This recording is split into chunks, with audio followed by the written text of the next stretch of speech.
Howdy folks. Well, we're coming to you again today from World Headquarters in beautiful suburban Cedar Rapids, Iowa, and operate now the lower level of World Headquarters as usual, and again as usual working solo. Camera crew got the day off for the weekend, and so I thought, oh shucks, I'm just going to go and do something anyway. But been kind of on hiatus here, haven't done much. Had a number of other irons in the fire, trying to keep up with all the various things that are going on. So what I have in mind today is this piece here. This is a picture of it's cedar. It's came out in the Corridor Woodturners monthly newsletter. I don't have any cedar left, but I do have some walnut, and don't have anything quite that size. What I have is somewhat bigger. What I have is about 9 inches long, approximately 8 or 9 inches in diameter, and it's not a true circle, it's an oval. Measures about 8, 9 and 8, and I've got the faceplate put on here, and I'm going to propose to in this first segment mount this in the lathe, and the directions say that this is very easy to do. So let's see if they're right. So far that worked pretty good. Again, I'm presuming that upper management's gonna be kind of upset that we're doing a lot of talking here and not actually performing anything. What I propose is that this is going to be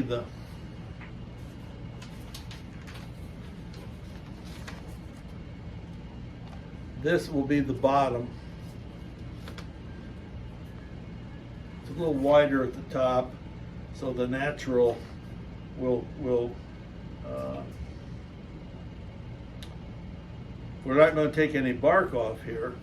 This will be pretty wide base, and so we can take as much off of here as we want, and so this will be narrower.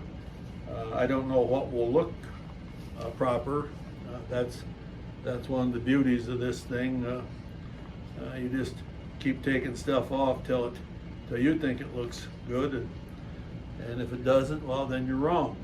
So what I propose to do here is to put a tenon on this end, and then that's what we're going to do first. Smooth this off, put a tenon on here, and then we're going to turn this around and start taking material off the outside and hollow out the inside. I do hesitate to show you that picture because so many times that's what you have in mind, and what comes out is completely different. And again, management says, I don't know what you're showing that picture for. People just think you're dumb when and won't watch this when they see what you're doing or what you say you're going to do, and then it doesn't turn out that way. So anyhow, let's see what we can get done here. We're going to set up the tool rest, and we'll set that up so that our height is about there, and this is going to be, it's pretty square. I cut it on the bandsaw. Pretty hard for me to get it square on both sides. The really big guys know how to do it. I honestly don't. Let's see how we can run here. And we're going to get some wobble because this thing is that's 600 and that's almost 700. I think that'll be fast enough. We can cut stuff off there, put a tenon on here, flip the thing around, and start taking bark off. We're going to leave some bark at the bottom. Now when we get to it, it may be evident that at the bottom it's way too wide with bark, so we may take all the bark off. Anyway, with that in mind, let me switch into my wood turning clothes, my smock, try and keep the wood chips out of my underwear. And again, you know, the management doesn't like it when I get to wiggling around here and trying to get the wood chips to drop, and I received quite a bit of criticism for that. But you know, that's kind of the nature of the game here.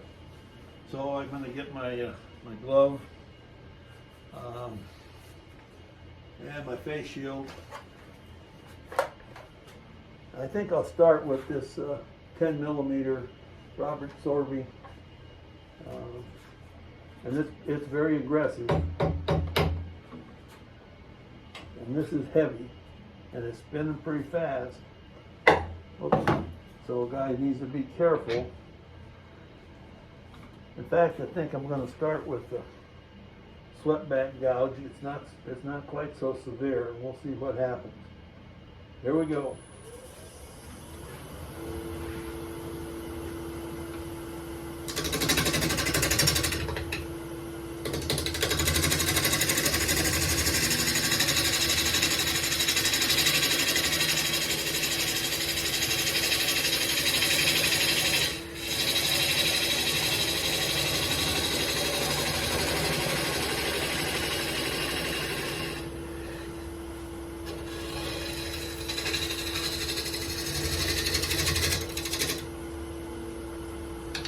Well, that cut pretty good.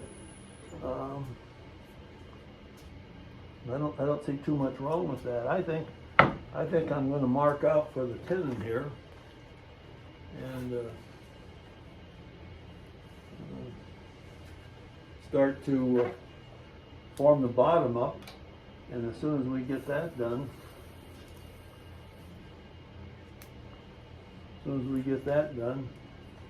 trying to see if you can see that. Yeah, I guess you can.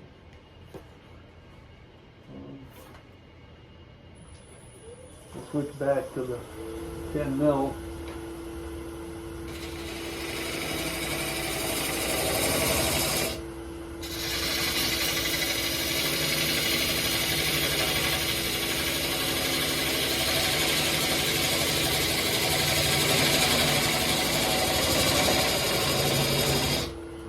Realize that we're cutting into the end of the log, so this is all end grain. So it's going to cut kind of slow.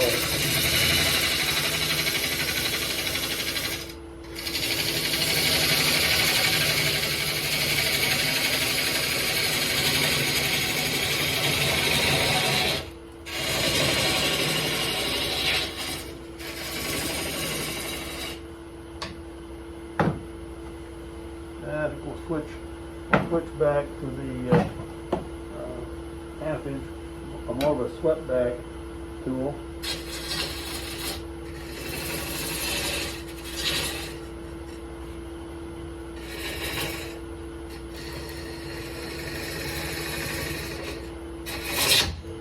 Bummer. That we didn't want it.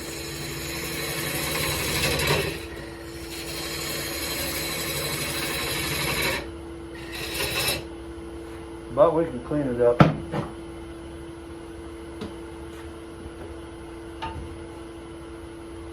Let's see how much damage we did.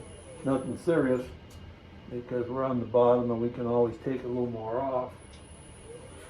We're going to go in here and square this thing up.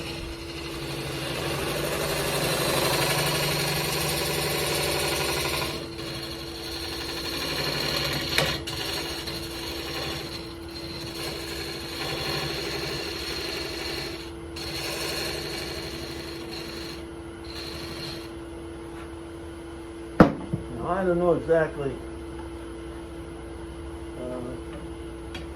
As we did that, we need to shorten up this tenon just a little bit.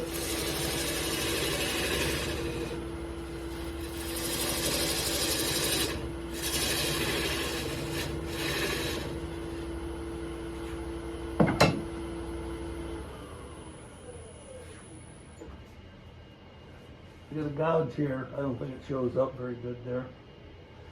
I think we'll try and take it out while we see it.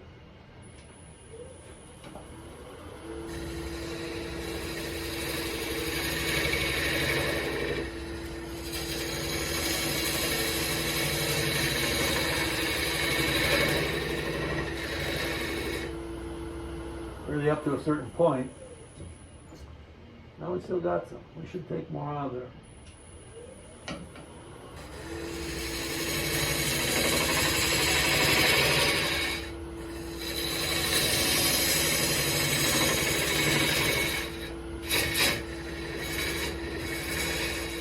Getting kind of far from our tool rest.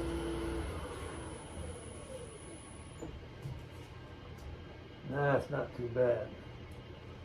Let's square this thing up again.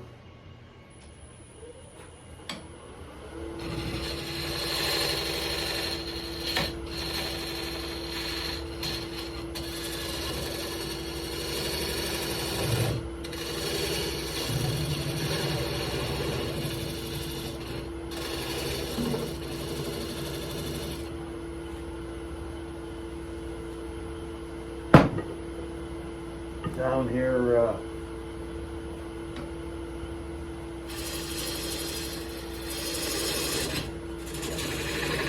we don't want the tenon to be too long. We want the jaws of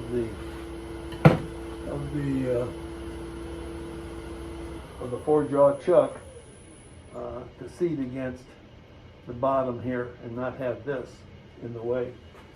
So that's the first part. Didn't go too badly.